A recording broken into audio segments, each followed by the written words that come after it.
الحمد لله نحمده ونستعينه ونستغفره ونعوذ بالله من شرور أنفسنا وسيئات أعمالنا من يهده الله فلا مضل له ومن يضلل فلا هادي له وأشهد أن لا إله إلا الله وحده لا شريك له وأشهد أن محمدا عبده ورسوله أما بعد فإن خير الحديث كتاب الله وخير الهدي هدي محمد صلى الله عليه وسلم وشر الأمور محدثاتها وكل محدثة بدعة وكل بدعة ضلالة وكل ضلالة في النار.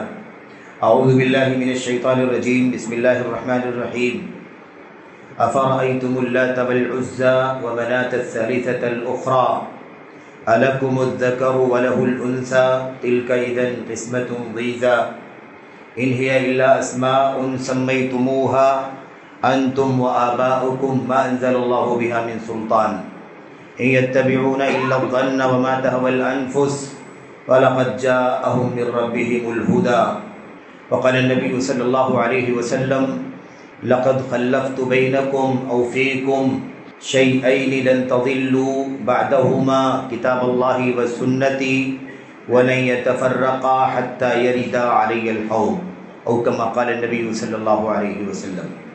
برادران اسلام، دینی اور ملی بھائیوں، نوجوان دوستوں، احباب اور بزرگوں، قابل احترام ماں اور بہنوں، عزیز بچوں، اللہ تبارک و تعالیٰ نے ہمیں اور آپ کو جو دین عطا فرمایا ہے، یہ دین اللہ تبارک و تعالیٰ کی طرف سے اس قدر محفوظ ہے، سیکیورٹی میں ہے، تحفظ میں ہے کہ اس میں اگر کسی بھی طرف سے چور دروازہ کھولنے کی کوشش کی جائے، اس میں سیندھ لگانے کی کوشش کی جائے تو اس کی کامیابی کا کوئی راستہ نہیں ہے. اور اللہ تبارک و تعالیٰ کا یہ دین اللہ تبارک و تعالیٰ کی طرف سے محفوظ ہے.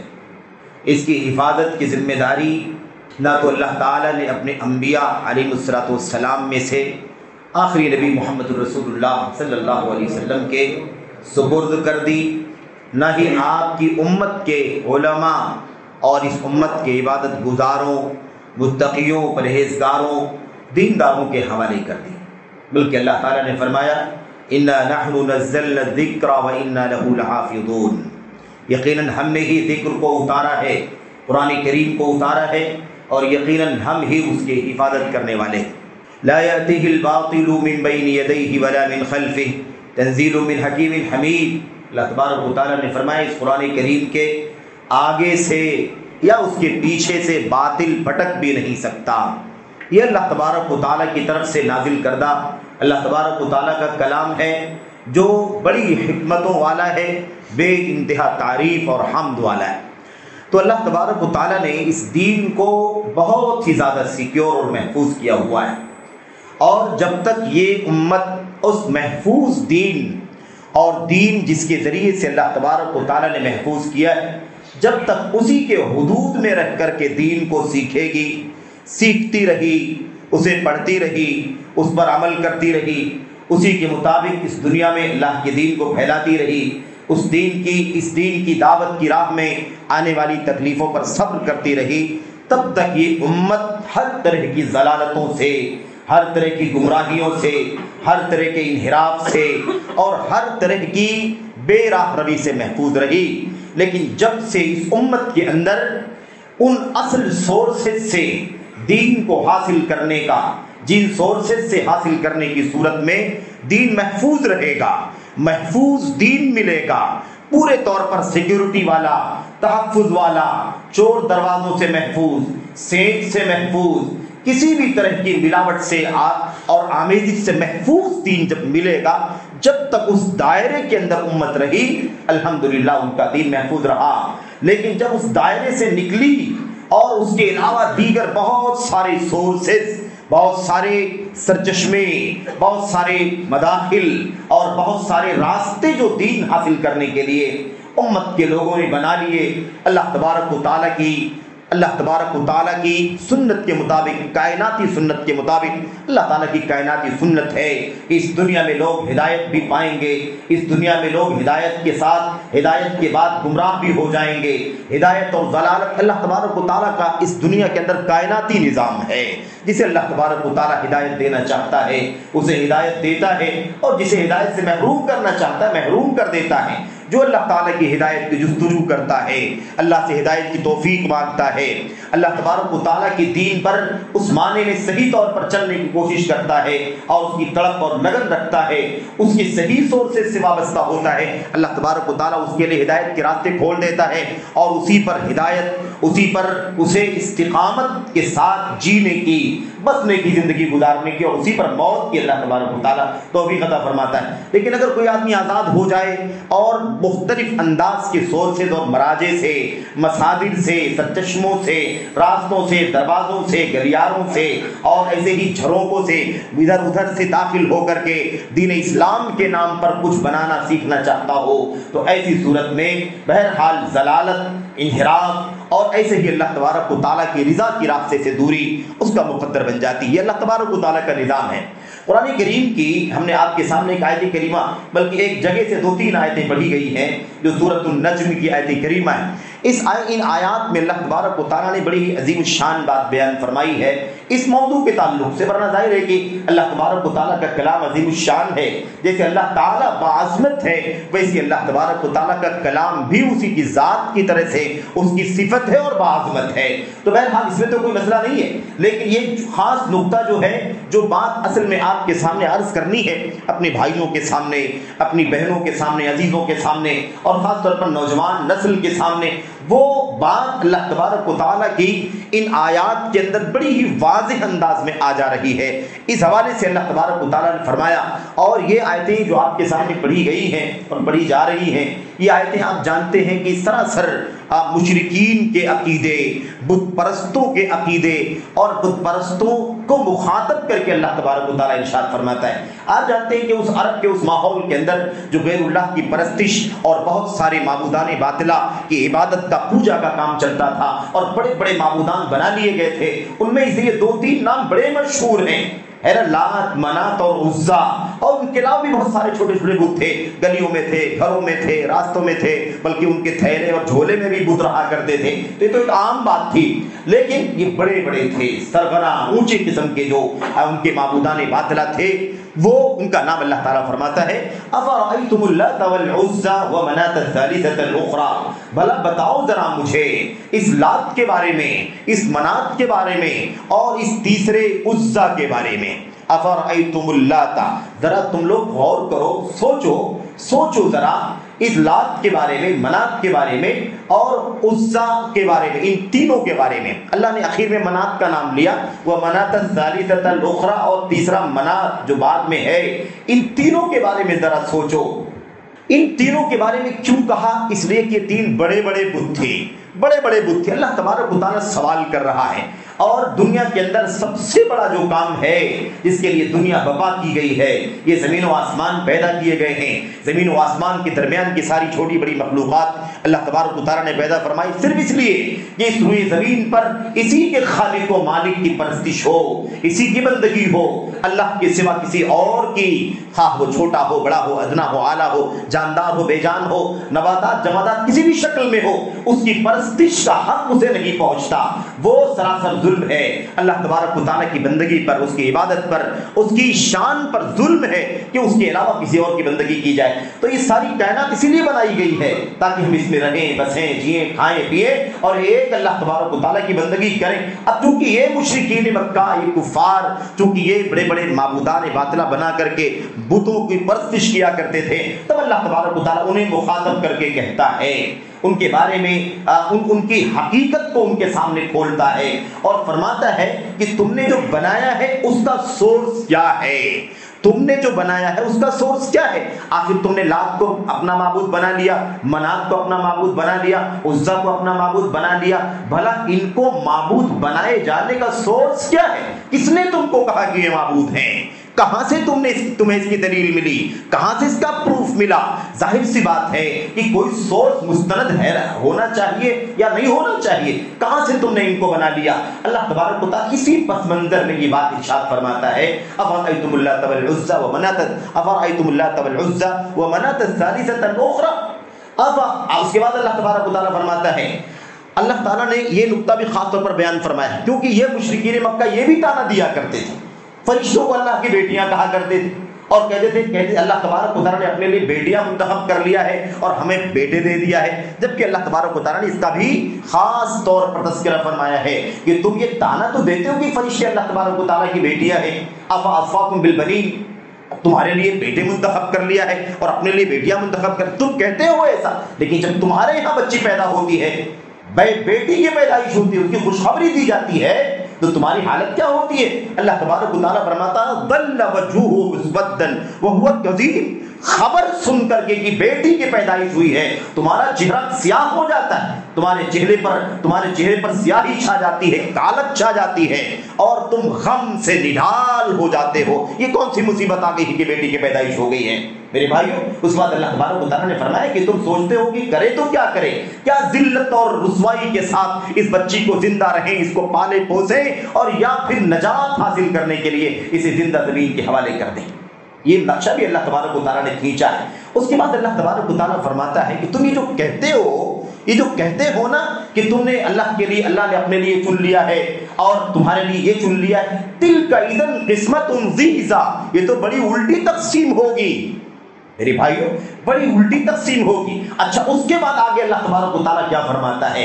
ان ہی، اب یہ جو لات منات عزا جن کا تذکرہ ہوا، اللہ تبارک و تعالیٰ فرماتا ہے ان ہی الا اسماء سمیتموہا انتم وآباؤکم، یہ لات منات عزا ان کے معبود ہونے کی کوئی دلیل نہیں ہماری کتاب کے اندر، ہماری شریعت کے اندر، ہم نے جو دین اتارا ہے اس کے اندر، ہم نے جو نبی اتارا ہے بھیجا ہے اس کی دین میں، اس کی شریعت میں، اس کی سنت میں ان معبودان کے معبود ہونے کی کوئی دلیل نہیں جن کو تم نے معبود بنا رکھا ہے۔ ان ہی الا اسماء سمیتموہا انتم وآباؤکم، یہ تو چند نام ہیں، لات نام کا بت، منات نام کا بت، عزا نام کا بت، سمیتموہا انتم وآباؤکم، یہ نام تم نے اور تمہارے باپوں نے رکھ لیے ہیں، ہمارے یہ معبود، ہمارے یہ معبود، ہمارے یہ معبود، اس کا یہ نام، اس کا یہ نام، اور نام نے اس کا کام بھی، اس کے پاس یہ کام ہوتا ہے، اس کے پاس یہ کام ہوتا ہے، اس کے پاس یہ طاقت، اس کے پاس یہ طاقت، اور تم اسی کے پیچھے لگے ہوئے ہو۔ تو سمیتموہا انتم وآباؤکم، تم لوگوں نے رکھا ہے یہ نام، تمہارے باپ دادوں نے یہ نام رکھا ہے،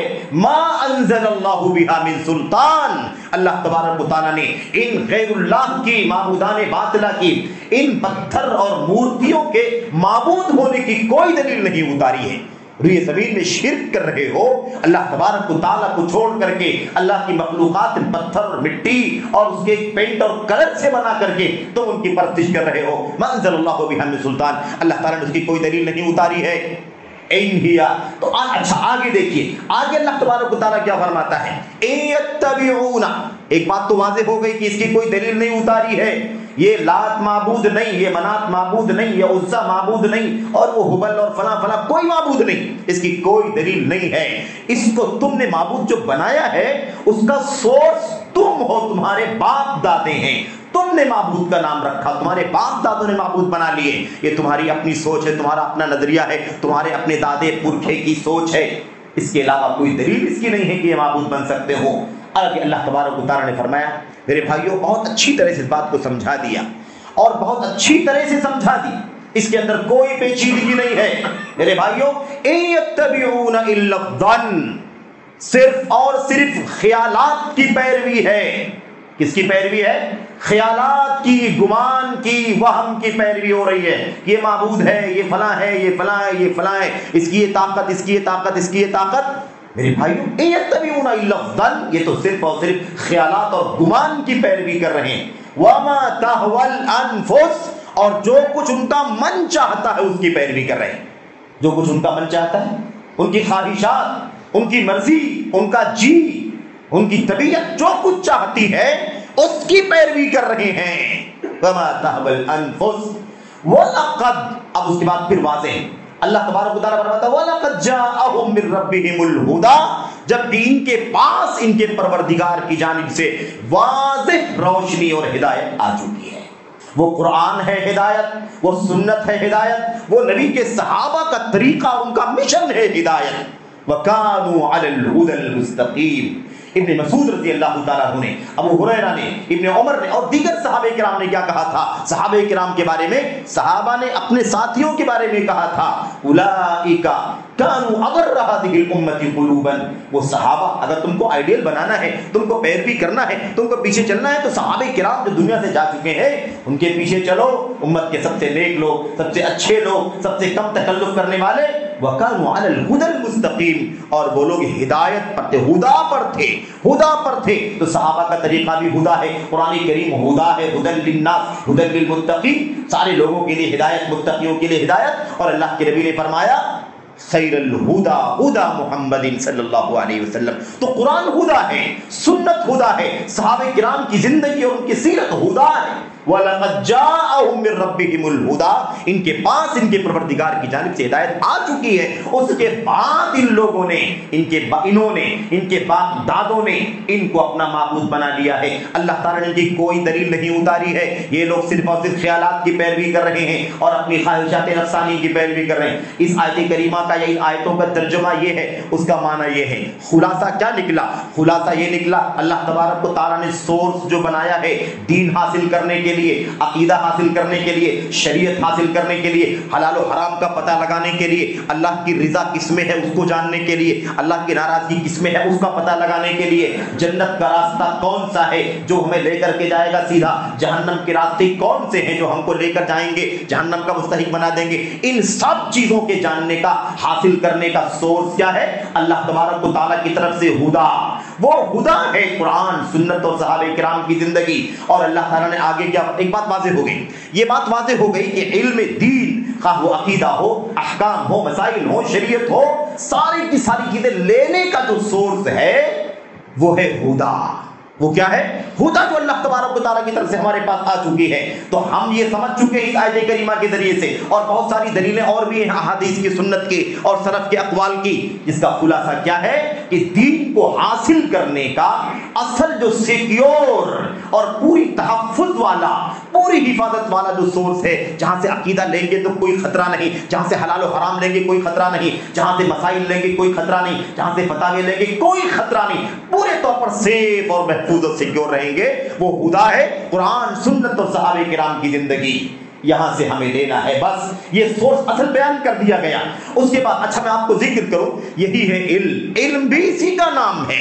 علم کس کا نام ہے؟ اگر ہم کہتے ہیں علم حاصل کرنا چاہتے ہیں، دین کا علم، تو دین کا علم کا مطلب یہ ہوتا ہے کہ دین کے اندر عقیدہ، ایمان، عبادات، معاملات، اخلاق، کردار سے سارے مسائل ہیں، لیکن اس کا علم کہاں سے ملے گا؟ قرآن کو پڑھنا اس کا علم، سنت کو پڑھنا اس کا علم، صحابہ کرام کی زندگی، ان کی سیرت کو پڑھنا علم۔ علم اسی کا نام ہے۔ اس کے علاوہ بہت ساری چیزیں ہیں جس کو لوگوں نے علم بنا رکھا ہے، دین کے علم کا سورس بنا رکھا ہے، اس کا سرچشمہ بنا رکھا ہے، لیکن اللہ تبارک و تعالیٰ کی دین میں ان کے دین کا سورس ہونے کی کوئی دلیل نہیں ہے۔ اور اگر ان سورسز سے دین کے نام پر کچھ حاصل کیا جائے گا تو ضلالت کے سوا، انحراف کے سوا اور جہنم کے راستے کے سوا انسان کو کچھ حاصل نہیں ہوگا۔ میرے بھائیوں، مجھے یاد پڑتا ہے علامہ ابن القیم رحمۃ اللہ علیہ کی مشہور کتاب ہے جس کا نام ہے القصیدۃ النونیہ، نون والا قصیدہ، یعنی اخیر میں نون پر سارے اشعار ختم ہوتے ہیں، جس کے اندر عقیدۃ الفرقۃ الناجیہ، فرقہ ناجیہ کے عقائد بیان کیے ہیں۔ تقریباً 1000 سے زیادہ اشعار پر مشتمل ایک عظیم الشان کتاب ہے، پورا خزانہ ہے عقیدہ اہل سنت والجماعت کا، فرقہ ناجیہ کا عقیدہ۔ اس کے اندر اس حوالے سے وہ بات بیان فرماتے ہیں، اور آپ بھی سنیں کہ امت کے علماء، سلف کی راہ پر چلنے والے علماء، حق اور ہدایت کے جو چراغ ہیں، ان کا مشن کیسا ہوتا ہے، ان کا قلم کیسے چلتا ہے، ان کی زبانیں کیسے چلتی ہیں، اور امت کے حق میں وہ کس قدر مخلص ہوتے ہیں، کس قدر ناصح ہوتے ہیں، خیر خواہ ہوتے ہیں۔ ابن قیم رحمۃ اللہ علیہ فرماتے ہیں، کہتے ہیں العلم، اور آپ بھی غور سے سنیں کیسے یہ بات کہی ہے انہوں نے، العلم قال اللہ وقال رسولہ، العلم قال اللہ قال رسولہ قال الصحابۃ هم اولو العرفان۔ کہتے ہیں علم کیا ہے؟ علم نام ہے قال اللہ کا، اللہ نے فرمایا یہ علم ہے، علم ہے قال رسولہ، اس کے رسول صلی اللہ علیہ وسلم نے فرمایا یہ علم ہے۔ تو قرآن کریم علم ہے، اس کی آیتیں علم ہے، نبی کریم صلی اللہ علیہ وسلم کا قول فعل فرمان یہ اس کا یہ علم ہے۔ قال الصحابۃ، جو صحابہ نے کہا وہ علم ہے، ہم اولو العرفانی، یہ صحابہ علم اور عرفان والے لوگ تھے، یہ صحابہ علم و عرفان والے تھے، تو علم و عرفان والے صحابہ نے کہا یہ علم ہے۔ تو قال اللہ کہنا علم ہے، قال رسول کہنا علم ہے، قال صحابہ کہنا علم ہے۔ اس کے بعد آگے کہتے ہیں علم کیا نہیں ہے، علم کیا، علم اتنا ہی ہے، اس کے سوا کچھ علم نہیں ہے، اس کے علاوہ کیا علم نہیں ہے؟ کہتے ہیں مل علم نسبک للخلاف صفاحۃ بین الرسول و بین رأی فلانی، کہتے ہیں یہ علم نہیں ہے کہ تم اللہ اکبر نادانی کرتے ہوئے، جہالت کا ثبوت دیتے ہوئے اختلاف کھڑا کرو، کیا کھڑا کرو؟ اختلاف کھڑا کرو بین الرسول و بین رأی فلانی، رسول صلی اللہ علیہ وسلم اور فلاں فلاں فلاں فلاں کی رائے کے بیچ میں، یعنی کہو ہم کہیں اللہ کے نبی نے فرمایا، تم کہو فلاں کی رائے ہے، ہم کہیں فلاں نے اللہ کے نبی کی سنت ہے، تم کہو فلاں کی رائے ہے، سنت کے مقابلے میں فلاں فلاں کی رائے لا کر کے نادانی کرتے ہوئے اختلاف کھڑا کرنے کا نام علم نہیں۔ یہ اللہ کے نبی صلی اللہ علیہ وسلم کی لائی ہوئی شریعت کا خلاصہ اور اس کا نچوڑ ہے میرے بھائیوں۔ علم قال اللہ کا، قال رسول کا، قال صحابہ کا نام ہے، جو علم و عرفان والے لوگ تھے۔ یہ علم نہیں ہے کہ انسان نادانی کرے، جہالت کرے اور فلاں فلاں کی رائے کو پیش کر کے اس کی رائے، اس کی تھیوری، اس کا نظریہ، یہ سورس، یہ راستہ مجھے یہاں سے ملا، مجھے یہاں سے ملا، مجھے یہاں سے ملا، مجھے یہاں سے ملا، اور یہ سب چیزیں لا کر کے رائے لوگوں کی آرا کو لا کر کے اللہ کے نبی صلی اللہ علیہ وسلم کی سنت اور آپ کے قول کے سامنے لا کر کے کھڑا کر دے، اس کا نام علم نہیں ہے۔ تو دونوں باتیں یہاں آ گئی، علم کیا ہے اور علم کیا نہیں ہے، ہدا کیا ہے اور ہدا کے علاوہ کیا ہے، یہ ساری باتیں ابن قیم رحمۃ اللہ علیہ نے اپنے دو اشعار کے اندر بیان فرما دیا، دو بیت کے اندر۔ اچھا اب اس کے بعد دیکھتے ہیں، دیکھیے اب آئیے ذرا دیکھتے ہیں سرسری طور پر ہی صحیح کہ آخر وہ کون سے سورسز ہیں جو اس امت میں گھسے، داخل کیے گئے، اور وہاں سے جب جہاں اور جس نے دین حاصل کرنے کی کوشش کی، عقیدہ سب سے پہلے ہے، عبادات ہیں، پھر اس کے بعد معاملات ہیں، اخلاق ہے، اقتدار ہے، سیاست ہے، مسائل ہیں، یہ سب کچھ کس سورسز سے لوگوں نے لیے تو انحراف پیدا ہوا، ضلالت آئی، گمراہی آئی۔ یہ اصل میں جاننے کی سب سے بنیادی ضرورت ہے، اور اس کی لمبی فہرست ہے، اس کی لمبی فہرست ہے میرے بھائیوں۔ اللہ تبارک و تعالیٰ سورہ بقرہ میں فرماتا ہے کہ اللہ تبارک و تعالیٰ، وہ آیت کریمہ مشہور ہے نا، اللہ تبارک یخرجہم من النور الی الظلمات، اللہ ولی الذین آمنوا یخرجہم من الظلمات الی النور والذین کفروا اولیاءہم الطاغوت یخرجونہم من النور الی الظلمات۔ اللہ تبارک و تعالیٰ ایمان والوں کا دوست ہے، ان سے ان کا ولی ہے، محبت کرنے والا ہے۔ اللہ تبارک و تعالیٰ انہیں ظلمات سے نکال کر کے، تاریکیوں سے، اندھیروں سے نکال کر کے روشنی کی طرف لاتا ہے۔ ظلمات جمع استعمال کیا گیا ہے، نور کو سنگل استعمال کیا گیا ہے۔ علماء نے استدلال کیا اس لیے کیونکہ روشنی ایک ہے اور تاریکیاں انیک ہیں، لیکن انیک تاریکیوں کو ختم کرنے کے لیے ایک چراغ کافی ہے۔ روشنی آئے تو روشنی سارے اندھیروں کو کاٹ کر کے رکھ دیتی ہے۔ وہ چھاؤں کی روشنی ہو، رات کی چھاؤں کا اندھیرا ہو، رات کا اندھیرا ہو، دن میں کسی وقت کسی وجہ سے اندھیرا ہو، سارے اندھیروں کو چھاٹنے کے لیے ایک روشنی کافی ہوتی ہے۔ اس لیے حق تو ایک ہے، خدا، قرآن، سنت، صحابہ کا طریقہ، اور کوئی نہ کہے کہ یہاں بھی تو تین ہے، تین اس معنی میں ہے کہ اصل سورس قرآن کریم ہے، اس کو پہنچانے سمجھانے کے لیے نبی کریم صلی اللہ علیہ وسلم، اور آپ کو سن کر کے، دیکھ کر کے، آپ کی سیرت کو اپنے سینے میں عمل میں اتار کر کے پوری امانت کے ساتھ تبلیغ اور اس کو پہنچانے کا مشن صحابہ کرام کے ذریعے سے امت تک پہنچا۔ اور اسی بات کو امام زہری رحمۃ اللہ علیہ نے کہا تھا، تو چھوٹی کے امام گزرے ہیں، وہ کہتے ہیں، صحیح بخاری کے اندر امام بخاری نے اسے نقل فرمایا ہے، کہتے ہیں من اللہ الرسالہ من اللہ الرسالہ وعلی النبی وعلی الرسول البلاغ وعلینا التسلیم۔ اللہ تبارک و تعالیٰ کی ذمہ داری تھی کہ اللہ تبارک و تعالیٰ رسول بھیج دے، پیغامبر بھیج دے، اپنی کتاب اتار دے، اپنا مشن کیا ہے، اپنی مرضی کیا ہے بتا دے۔ اللہ تعالیٰ نے اپنی ذمہ داری ادا فرما دی، نبی کو اتار دیا، نبی کو بھیج دیا، کتابوں صحیفوں کو اتار دیا، وہ کام ختم ہوا۔ اب رسول کی ذمہ داری تھی کہ تبلیغ کر دیں، امت کو اللہ کا پیغام پہنچا دیں۔ نبی کریم صلی اللہ علیہ وسلم نے بھی اپنی ذمہ داری ادا کر دی ہے۔ نشہد انک قد بلغت الرسالہ وادیت الامانہ ونصحت الامہ وجاہدت فی اللہ حق جہادہ۔ ہم گواہی دیتے ہیں نبی کریم صلی اللہ علیہ وسلم کے بارے میں کہ اللہ کے نبی آپ نے اللہ کا پیغام امت تک کما حق پہنچا دیا، اور آپ نے امانت ادا کر دی جو اللہ نے آپ کی گردن پر رکھی تھی، اور آپ نے امت کی خیرخواہی کا، امت کی بھلائی کا سارا ذمہ آپ نے چکا دیا، اور آپ نے اللہ تبارک و تعالیٰ کے دین کے لیے جیسے لڑنا چاہیے تھا، زبان سے، عمل سے، کردار سے، ہتھیار سے، آپ نے ہر طرح سے اللہ تبارک و تعالیٰ کی راہ میں کما حق و جہاد کر دیا، آپ نے کوئی کمی نہیں چھوڑی۔ تو سب مسئلہ حل ہو چکا ہے، اب ہمارا کام باقی ہے، وعلینا التسلیم۔ ہماری ذمہ داری ہے کہ ہم قبول کر لیں، مان لیں، تسلیم کر لیں، اپنے سینے میں اتار لیں، عمل کے ذریعے سے اس کا ثبوت فراہم کر دیں۔ یہ ہماری ذمہ داری بچی ہے، ہم کتنا ان ذمہ داریوں پر اترتے ہیں نہیں اترتے ہیں، اس کا محاسبہ اللہ تبارک و تعالیٰ ہم سے کرے گا۔ تو قیامت کی دن اللہ تبارک و تعالیٰ ہم سے پوچھے گا، اللہ فرمائے گا ہم نے رسول بھیجا کہ نہیں بھیجا؟ وَإِن مِّنْ أُمَّةٍ إِلَّا خَلَا فِيهَا نَذِيرٌ۔ کوئی امت دنیا کی ایسی نہیں ہے جس کے اندر اللہ تبارک و تعالیٰ کی طرف سے ڈرانے والا، چوکنا کرنے والا، الرٹ کرنے والا نہ آیا ہو۔ اللہ اکبر۔ مبشرین و منذرین، اللہ کے پیغمبران ڈرانے والے، آگاہ کرنے والے، خوشخبریاں دینے والے بنا کر کے بھیجے گئے، کوئی مشن نہیں ہے میرے بھائیوں۔ وما كنا معذبین حتى نبعث رسولا، ہم عذاب دیتے نہیں کبھی کسی کو جب تک کہ اپنا پیغامبر نہیں بھیج دیتے ہیں، اپنا پیغام اور اپنی مرضی بتا نہیں دیتے۔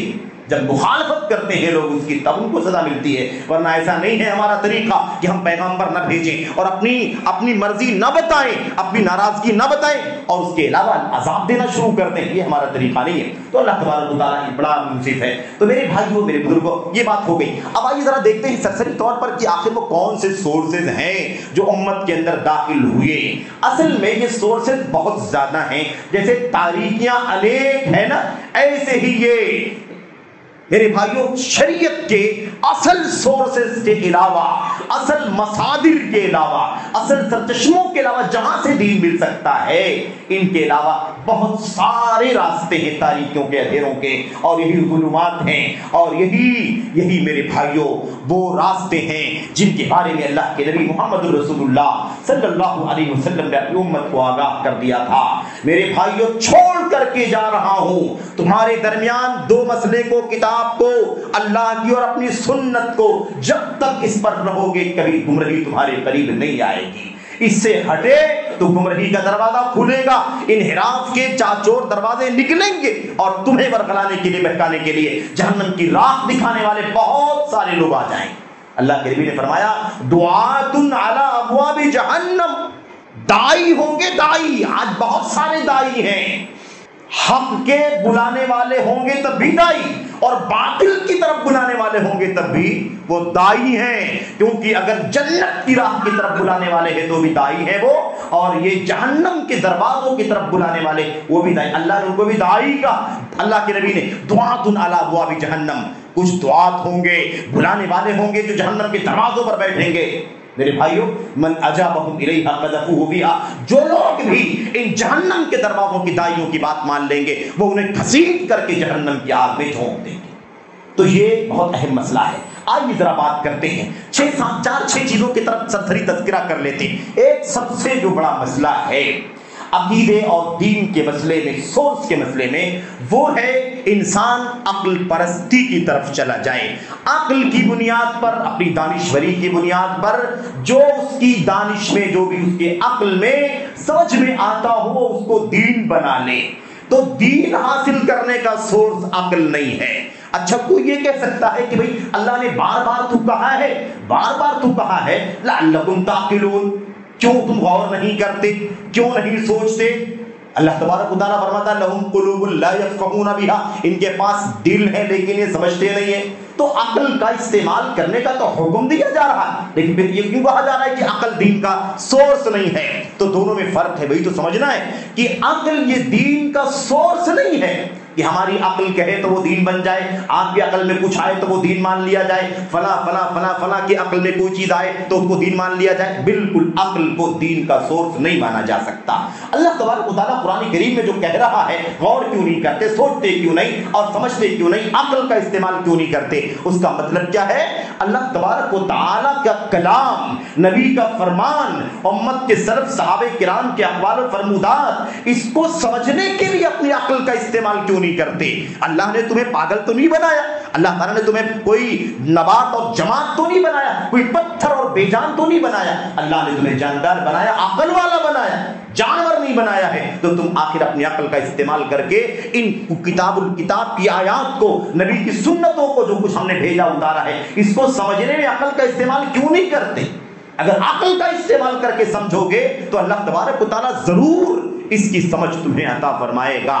لیکن عقل کو سمجھنے کے لیے مددگار کے طور پر استعمال کرنا ہے، نہ تو وہ دین اور عقیدے کا سورس بن سکتا ہے، اور نہ وہ سمجھنے کے معاملے میں کہ دین کو سمجھنے کے لیے عقل کا استعمال کریں تو عقل یہ دین کو سمجھنے کے معاملے میں معاون مانی جائے گی، حاکم نہیں بنا سکتے ہیں اس کو کہ سمجھنے کے لیے ہم نے عقل کا استعمال کیا، اللہ نے سمجھداری دی ہے، ہم نے غور کرنا، پڑھنا، غور کرنا شروع کیا، تو غور کرتے کرتے وہ بات ہماری عقل میں بیٹھتی نہیں ہے، تو ہم نے کہا کہ نہیں ہماری عقل میں نہیں بیٹھتی ہے، تو ہماری عقل میں جو بیٹھتا ہے وہ مانیں گے۔ آپ قرآن و سنت کی جو باتیں پیش کر رہے ہیں ہم اس کو نہیں مانیں گے۔ تو عقل حاکم نہیں بنائی جا سکتی اور عقل کو دین و شریعت کا سورس نہیں بنایا جا سکتا۔ لیکن ایک بہت بڑا طبقہ ہے، آپ نے سنا ہوگا میرے بھائیوں، بہت بڑا طبقہ ہے، اور یہ شاید سب سے بڑا فتنہ ہے، سب سے بڑا فتنہ، اور یہ بات بار بار آئی ہے کہ سب سے پہلے یہ کام ابلیس لعین نے کیا تھا، اللہ تبارک و تعالیٰ کے حکم کے سامنے اپنی عقل کو حاکم بنانا۔ اللہ نے فرمایا اسجدوا لآدم، آدم کا سجدہ کرو، آدم کا سجدہ کرو، حکم الہی ہے، شریعت ہے، دین ہے، فرمان ہے اللہ تبارک و تعالیٰ کا، کام یہ ہے بندے کا کہ وہ عمل کرے، سجدہ ریز ہو جائے، جھک جائے اللہ تبارک و تعالیٰ کے حکم پر۔ یہ ہمارا کام تھا، سب کا کام تھا، سب نے کیا، سارے ملائکہ فرشتے سجدے میں جھک گئے، فقعوا لہ ساجدین فسجد الملائکۃ کلھم اجمعون، سارے کے سارے فرشتے سجدے میں جھک گئے، گر گئے، الا ابلیس ابا واستکبر وکان من الکافرین، ابلیس نے نہیں کیا، مکر گیا، انکار کر دیا، ٹھکرا دیا حکم رسول، حکم الہی کو۔ اور اس کے بعد دوسری جگہ اللہ تبارک و تعالیٰ فرماتا ہے کہ اس نے جواب دیا کہ کیوں میں حکم و شریعت کو نہیں مانتا؟ اس لیے کہ یہ حکم تو ہے تیرا لیکن میری عقل میں بیٹھتا نہیں ہے یہ حکم۔ اب اللہ تعالیٰ کا حکم تھا نا سجدہ کرو، فقعوا لہ ساجدین، میں نے آدم کو اپنے دونوں ہاتھوں سے پیدا کیا، میں نے اس کے اندر روح پھونک دی، وہ زندہ ہو گیا، اب تم سجدہ کرو۔ اب اس حکم کو سمجھنے کے لیے سجدہ کرو، سجدے کا معنی کیا ہوتا ہے، سجدہ کیسے کیا جاتا ہے، سر نیچے کرنا ہے، اٹھنا ٹیکنا وغیرہ، اس کو سمجھنے کے لیے عقل کا استعمال کرنا تھا، لیکن اس نے عقل کو حکم الہی پر حاکم بنا دیا۔ کہا حکم تیرا سمجھ میں آ رہا ہے کہ تو کیا کہتا ہے، لیکن اس پر عمل کرنا میری سمجھ میں نہیں آتا۔ خلقتنی من نار وخلقتہ من طین، مسئلہ یہ ہے اللہ میں نے سمجھ لیا کہ تو مجھے کہا، تو نے کہا سجدہ کرو، سب نے سجدہ کیا، مجھے بھی سجدہ کرنا چاہیے، لیکن مسئلہ یہی ہے کہ حکم تیرا عمل کے قابل نہیں ہے، وہ میری عقل میں نہیں بیٹھتا ہے کہ میں تو آگ سے پیدا کیا گیا ہوں، اور جس کا سجدہ کرنے کا تو حکم دے رہا وہ مٹی سے پیدا کیا گیا ہے، مٹی نیچی ہے، پست ہے، حقیر ہے، اور آگ بلند و برتر ہے، ایک اعلیٰ اور برتر ایک ادنا کا سجدہ کیسے کر سکتا ہے؟ تو حکم تیرا ہے لیکن میری عقل میں یہ بات بیٹھتی نہیں ہے کہ کیسے ایک اعلیٰ ادنا کا سجدہ کیسے کر سکتا ہے۔ تو یہ سب سے خطرناک سورس ہے، اور آج بھی اتنے جو فرقے دنیا میں چل رہے ہیں نا، ایک بہت بڑی تعداد اسی عقل کے راستے پر چل رہی ہے، جس کا یہ موقع نہیں ہے، انشاءاللہ کسی اور موقع پر رفتہ رفتہ بات ہوگی۔ آئیے اور سورسز کی طرف جاتے ہیں۔ ایک سورس صوفیہ حضرات کے یہاں ہے، صوفیہ حضرات نے بھی بہت لمبا چوڑا دین بنا رکھا ہے نا، صوفی حضرات بڑا لمبا چوڑا دین. ان کے یہاں دین حاصل کرنے کے کئی سورسز ہیں. ان کا ایک سورس ہے الہام, ان کا ایک سورس ہے کشف, اور ان کا ایک سورس ہے کرامات, ایک سورس ہے خواب, ایک سورس ہے وجد ہے نا, یہ بھی سورس ہے. یہ سب کون سے سورس ہیں؟ ان سب سورسز سے وہ دین حاصل کرتے ہیں. دین حاصل کہاں سے کرتے ہیں؟ انہی سورسز سے. آپ ذرا تھوڑی تھوڑی وضاحت کرتا ہوں میں کہ یہ سب کیا چیزیں ہیں. جیسے ابھی ہے الہام. الہام کا مطلب یہ ہوتا ہے کہ اللہ تعالی ہمارے دل میں یہ بات ڈالتا ہے, ہمارے فلاں بزرگ کے دل کے اندر یہ بات ڈالتا ہے, فلاں صوفی کے دل میں یہ بات ڈالتا ہے, فلاں شیخ کے دل میں یہ بات ڈالتا ہے, فلاں پیر کے دل میں یہ بات ڈالتا ہے. جو بات دل میں ڈالی ہے وہ دین ہے, وہ عقیدہ ہے, وہ حلال ہے, وہ حرام ہے, وہ جائز ہے, وہ ناجائز ہے. تو اب انہوں نے دین کو حاصل کرنے کا, عقیدہ اور شریعت حاصل کرنے کا سورس سے کیا بنا لیا؟ الہام. الہام یعنی دل میں القاء کرنا, دل میں ڈالا جانا. میرے بھائیوں, کوئی چیک کرنے کا راستہ ہے کہ دل میں کیا ڈالا, کس نے ڈالا اور کیا چیز ہے وہ؟ کوئی سورس نہیں میرے بھائیوں. ایسا راستہ شیطان نے ان کو دے دیا کہ کوئی بھی اس کو چیک نہیں کر سکتا, کوئی پتہ نہیں لگا سکتا کہ یہ کہاں سے دین ہے, کیا ہے. لیکن اب ان کے دل کے اندر کہتے ہیں دل پر ڈالا گیا, دل پر القاء ہوا, دل میں اتارا گیا. میرے بھائیوں, یہ مسئلہ ہم اور آپ نے پڑھا ہوا ہے کہ نبی کریم محمد الرسول اللہ صلی اللہ علیہ وسلم کے سوا دنیا میں کسی کے بارے میں یہ بات تسلیم نہیں کی جا سکتی. ان روح القدس نفث فی روحی انه لن تموت نفس حتى تستكمل رزقها الى آخر الحدیث. اللہ کے نبی صلی اللہ علیہ وسلم نے فرمایا, جبریل امین نے آ کر کے میرے اندر بھونکا, میرے دل میں, میرے جی میں, میرے نفس میں, میری طبیعت میں پھونکا, اور یہ بتایا اللہ تبارک و تعالیٰ کی طرف سے کہ بے فکر رہو, کوئی بھی آدمی اس وقت تک نہیں مرے گا جب تک کہ اپنی لکھی ہوئی روزی حاصل نہیں کر لے گا. تو یہ نبی کریم صلی اللہ علیہ وسلم کے بارے میں تو مستند ہے, کوئی مسئلہ نہیں ہے. آپ پر وحی کے بہت سارے راستے تھے, بہت سارے انداز سے اللہ کا پیغام اترتا تھا آپ کے اوپر. آپ کے دل میں ڈالا جانا بھی سورسز میں سے ایک سورس تھا جس کے ذریعے سے آپ اللہ کا پیغام اب پاتے تھے اور اپنی امت تک اللہ تعالیٰ کے حکم سے پہنچاتے تھے. اب اس کے علاوہ کوئی یہ حوالہ کوئی ابو بکر صدیق کے نام سے بھی پیش کرتا ہے, ورن خطاب کے حوالے سے پیش کرتا ہے, کسی اور امتی کے نام سے پیش کرتا ہے. ہمارے یہاں اس طرح کی الہام کی کوئی حیثیت نہیں ہے. اس کو شریعت اور سنت تو نہیں بنایا جا سکتا, دین نہیں بنایا جا سکتا. نبی کریم صلی اللہ علیہ وسلم کے سامنے اگر کوئی بات کسی صحابی نے پیش کر دی, ایسا میرے دل میں آیا ہے, ایسا میں نے خواب دیکھا ہے, ایسا میرے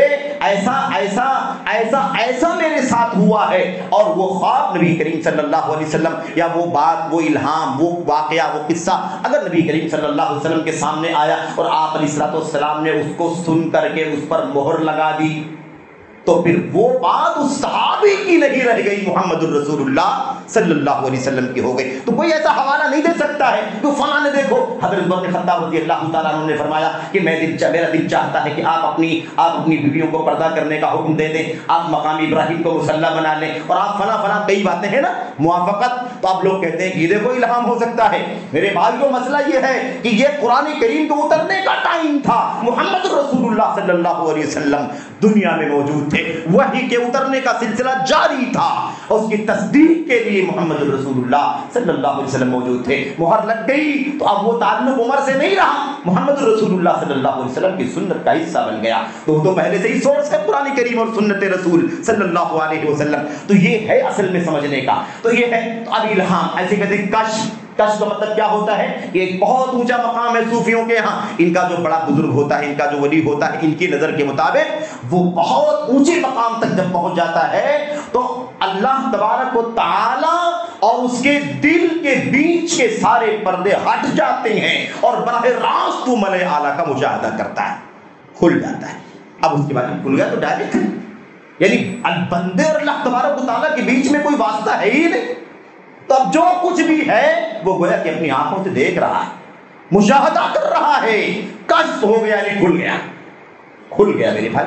یہ ہے ایک سورس. اب لوگ آتے ہیں کہتے ہیں فلاں بزرگ کو کشف ہوا ہے, اس کے اندر یہ بتایا گیا, وہ دین ہے, وہ کتاب میں لکھا ہوا. دلیل کیا ہے؟ فلاں کا کشف. دلیل کیا ہے؟ فلاں کا الہام. اس کے علاوہ اور آگے بڑھیں, اور کیا ہے؟ ہم نے کہا وجد ہے, ایک وجد.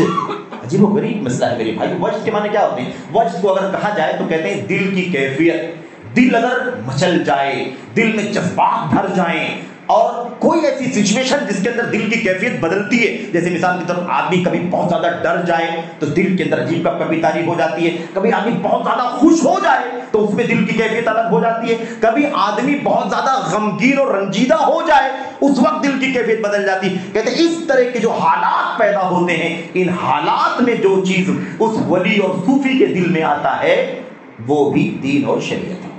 وہ بھی کیا ہے؟ دین اور شریعت ہے. یہ ہے. اسی لیے میرے بھائیو صوفیہ کہتے ہیں, صوفیہ ہم کو چڑھاتے ہیں, ہم پر الزام ڈالتے ہیں. کہتے ہیں بتاؤ ذرا, آپ لوگ کہتے ہیں کہ ہم بہت اصلی دین پر چلتے ہیں. ہاں بالکل چلتے ہیں. دلیل کیا ہے؟ فلاں. آپ کہتے ہیں کہ فلاں حدیث نبی کریم صلی اللہ علیہ وسلم کی. اچھا, کس نے بیان کیا؟ ابو ہریرہ نے. ابو ہریرہ سے کس نے بیان کیا؟ فلاں نے. تابعی نے. ان سے کس نے بیان کیا؟ فلاں نے. ان سے کس نے بیان کیا؟ امام بخاری نے. وہ کہتے ہیں اچھا یہ بتاؤ, امام بخاری نے فلاں سے بیان کیا. امام بخاری کہاں ہے؟ آپ کہیں گے وفات ہو چکی ہے. اور ظاہر وفات ہو چکی ہے. اس کے بعد جن سے وہ روایت کرتے ہیں وہ کہاں ہیں؟ ان کی وفات ہو چکی ہے. وہ جن سے روایت کرتے ہیں وہ تابعی کہاں ہے؟ وفات ہو چکی ہے. اس کے بعد جس سے روایت کرتے ہیں صحابی ابو ہریرہ کہاں ہے؟ وفات پا چکے. تو کہتے ہیں تمہارا دین مردوں سے لیا گیا دین ہے جو ناقابل اعتبار ہے, اور ہم وہ دین براہ راست اللہ تبارک و تعالیٰ سے لیتے ہیں جو زندہ ہے, کبھی مرنے والا نہیں. اس لیے تم غلط کر رہے ہو, ہم صحیح کر رہے ہیں. ہمارا صحیح ہے, تمہارا دین مردوں سے بواسطہ مردے سے روایت کرتا ہے. یہ سب جا چکے ہیں. ہمارا حی اللہ یموت, ہم ایسے سے روایت کرتے ہیں, ڈائریکٹ علم حاصل کرتے ہیں جو کبھی موت آنے والی اس کو نہیں. یہ ہے کیا. اچھا جناب علی, ایسے ہی ایک سورس جو امت کے اندر پھیلا ہے وہ ہے فلسفہ.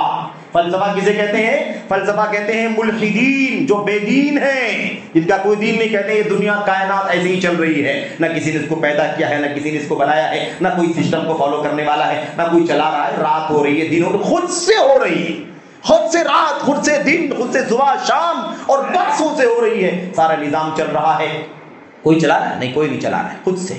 ایسے لوگوں کے فلسفے, یعنی ایسے لوگوں کی عقلانیت, جو کچھ وہ پیش کریں گے, جو کچھ وہ سمجھائیں گے, جو کچھ وہ بتائیں گے, جو کچھ بھی وہ تھیوری نکال کر کے لائیں گے, اس کو سورس بنا لینا کہ اس سے یہی سمجھ میں آتا ہے, یہی دین ہے. یہ کیا ہے؟ یہ بھی ایک سورس ہے ملحدین کا, جس کو فلسفہ ہم کہتے ہیں. اور اس کے اندر یونان اور روم اور یہودی اور عیسائی اہل کتاب وغیرہ. ایسی ایک سورس یہ بھی ہے کہ دین کے دشمنوں نے احادیث کو گھڑ کر کے دین میں شامل کیا ہے.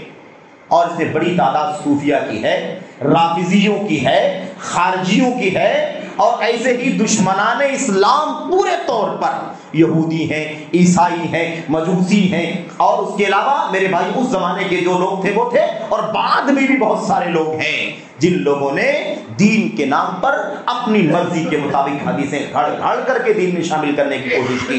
ایک بہت بڑا طبقہ, بلکہ تقریباً سارے فرقوں میں کچھ نہ کچھ کم بیشی کے اعتبار سے تقریباً سارے فرقے اس سورس کے اندر ملوث ہیں. اور ان کے یہاں بہت سارے دین کے مسائل جب آپ دیکھیں گے کہ کہاں سے لیے گئے ہیں تو آپ کو پتہ چلے گا جھوٹی حدیث پر ڈیپینڈ ہے, ضعیف حدیث پر ڈیپینڈ ہے. یہ حدیث تو ناقابل اعتبار ہے, اس کو بیان کرنے والا تو جھوٹا ہے, اس کو بیان کرنے والا تو متہم بالکذب ہے, یہ آدمی متروک ہے, یہ آدمی منکر, فلاں روایتوں پر ان کا دین. حلال کہاں سے لیا؟ یہاں سے. حرام کہاں سے لیا؟ یہاں سے. لیکن کون سی حدیث ہے, اس کے اندر کون سا راوی ہے, پتہ چلا کہ وہ جھوٹی حدیثیں ہیں ساری.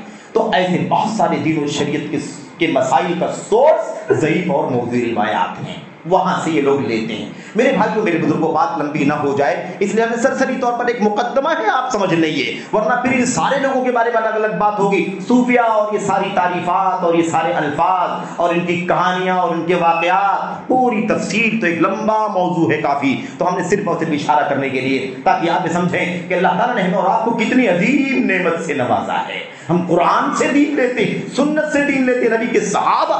ہمارا سورس دین اسلام کا عقیدہ, ایمان, عبادات, اخلاق, ساری چیزیں, اس کا سورس یہی ہے جس کی ضمانت ہے کہ قیامت تک اس میں کوئی ہیرا پھیری نہیں ہو سکتی. اور افسوس ان لوگوں پر جو اس سے محروم رہ گئے، اور دنیا کے بہت سارے غلط سورسز کے ذریعے سے انہوں نے دین اور عقیدہ حاصل کرنا شروع کر دیا۔ جب تک انہی سیکیور اور محفوظ جن کی حفاظت کی ذمہ داری اللہ تبارک و تعالیٰ نے لی ہے، جب تک یہاں سے دین حاصل کیا جاتا رہا، تب تک امت ہدایت کے راستے پر رہی، ضلالت دور دور تک کہیں نہیں تھی۔ لیکن جب دھیرے دھیرے فتنہ، فساد، عقل اور یہ سارے راستے سورسز جو باطل راستے ہیں، انہی کو بدعتیوں کے راستے کہا جاتا ہے، مخالفین اسلام کے سورسز جہاں سے وہ دین حاصل کرتے ہیں، یہی نام ہے اس کا۔ تو میرے بھائیو، اللہ سے دعا کریں کہ اللہ تبارک و تعالیٰ ہمیں اتنی عظیم نعمت عطا فرمائی ہے، اللہ عز و جل اس کی کما حقہ قدر کرنے کی توفیق عطا فرمائے، اسی پر جمے رہنے کی استقامت کی توفیق عطا فرمائے۔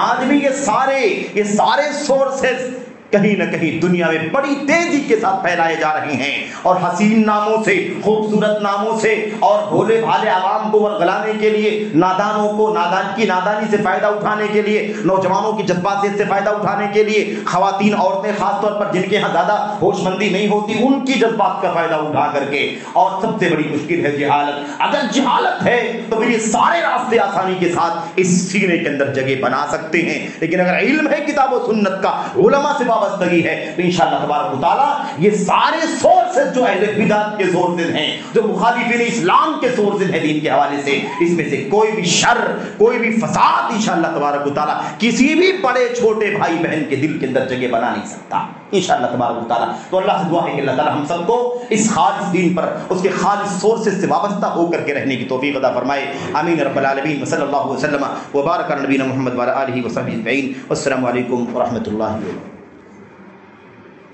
الحمد للہ نحمده ونستعینه ونستغفره، اللهم صل علی محمد وعلی آل محمد كما صلیت علی ابراہیم وعلی آل ابراہیم انک حمید مجید، اللهم بارک علی محمد وعلی آل محمد كما بارکت علی ابراہیم وعلی آل ابراہیم فی العالمین انک حمید مجید۔ سبحان ربک رب العزة عما یصفون، والسلام علی المرسلین، والحمد للہ رب العالمین۔